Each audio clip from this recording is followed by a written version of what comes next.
The fusion reactor's warning klaxons screamed through station Kepler 442, their piercing wail cutting through the usual hum of machinery. Riza dropped his plasma wrench and sprinted toward the commercial docking bay, his boots clanging against the metal grating. Smoke billowed from Bay 7, thick, acrid clouds that spoke of electrical fires and breached coolant lines. Everyone out. Now! Station security was already evacuating the area, but Riza's trained eye caught something the others missed. Through the viewport into the bay, past the burning freighter, a massive figure lay crumpled against the far wall. Thrixian, his mind registered, one of the dragon-like aliens whose species had only recently made contact with humanity. This one was huge, easily 4 meters tall, with obsidian scales that shimmered like oil on water, and swept-back horns that crowned a distinctly feminine face. "There's someone still in there," Riza shouted, but the security officer grabbed his shoulder. "Too dangerous, mechanic. That reactor's gonna blow any second. The whole bay will decompress." Riza shrugged him off. 15 years maintaining stations in the frontier had taught him to read machinery, like others read books. The reactor wasn't going to blow, not for another 90 seconds.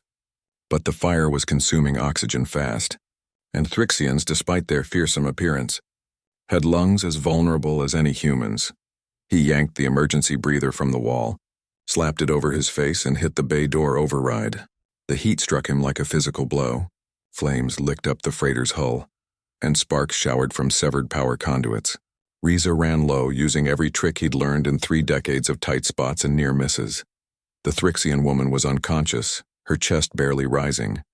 Up close, she was magnificent, scales etched with patterns that seemed almost like circuitry, powerful limbs that ended in retractable claws, and wings folded against her back, partially burned. A gash along her side leaked luminescent blood. "Come on, big girl," Riza muttered, hooking his arms under hers. She was impossibly heavy. He pulled with everything he had, his muscles screaming, boots sliding on the slick floor. 45 seconds. He got her to the airlock. The flames were spreading faster now, racing along fuel lines. The computer shrieked about imminent containment failure. 20 seconds. Riza slammed the emergency close button. The inner door hissed shut just as the reactor finally gave up its ghost. The explosion rattled his teeth, but the airlock held. He collapsed beside the Thrixian, gasping, every muscle trembling. Her eyes opened, brilliant amber with vertical slits. They fixed on him with startling intelligence before closing again. The next morning, Riza was elbow-deep in a malfunctioning life support system when Orla found him.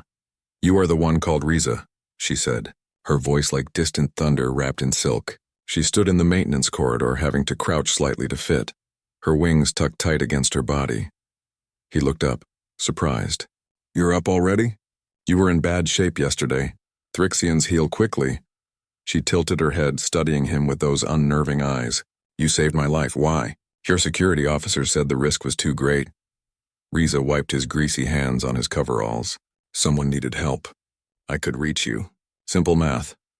There is nothing simple about risking death for a stranger." She stepped closer. "My name is Orla Vexthera, third daughter of Dreadwing Vexthera, sovereign of the Thrixian Third Fleet." Riza blinked. "Your dad's a sovereign? You would say admiral in your tongue." She inclined her head formally. "And he arrives within the hour. He wishes to speak with you." That didn't sound ominous at all. Dreadwing Vexthera was larger than his daughter, his scales a deeper black with threads of silver running through them like veins of precious metal. His presence filled Station Kepler's diplomatic chamber, and the 3 other Thrixian officers flanking him looked like they could snap Riza in half without effort. The sovereign studied Riza for a long moment. When he spoke, his voice rumbled like a distant avalanche. "Mechanic Riza, you saved my daughter's life." "I did what anyone would do, sir."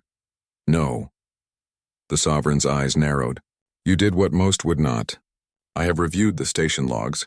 Security personnel declared the situation unsalvageable. You overrode their judgment and succeeded where they would not have attempted." Riza shifted uncomfortably. "I just know reactors, that's all." "Humanity," the sovereign said slowly, "is young in the galactic community. Many species doubt your wisdom, your temperament. They see your short lives and quick emotions as liabilities." He leaned forward. "But I see something else. I see a species that runs toward danger when others calculate probabilities, that acts when others deliberate. He gestured to Orla, who stood beside her father. My daughter is to command our new fleet integration program, combining Thrixian ships with vessels from allied species. It is delicate work, technical, political. It requires someone who understands different systems and can make them work together.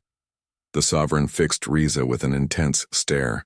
It requires someone who sees solutions where others see only problems.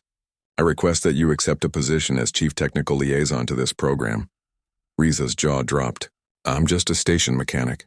You are, Orla interjected. Someone who saw a person dying and chose action over safety. Someone who understood the machinery well enough to know what others did not, that there was time if one dared to use it. She smiled, revealing sharp teeth. That is precisely what we need. The pay, the sovereign added, would be substantial, and you would travel the galaxy, working with technology no human has yet encountered. Riza thought about his cramped quarters, his routine maintenance schedules, the endless sameness of station life. Then he thought about flames and impossible rescues, about amber eyes opening in recognition. When do I start? The sovereign's approximation of a smile was a terrifying and wonderful thing. Tomorrow, Mechanic Riza. Tomorrow we show the galaxy what humans and Thrixians can build together. Outside the viewport, stars wheeled in their ancient dance, indifferent to the small beings who dared to dream among them. But those small beings, human and dragonkin alike, were writing their own story now, and it was just beginning.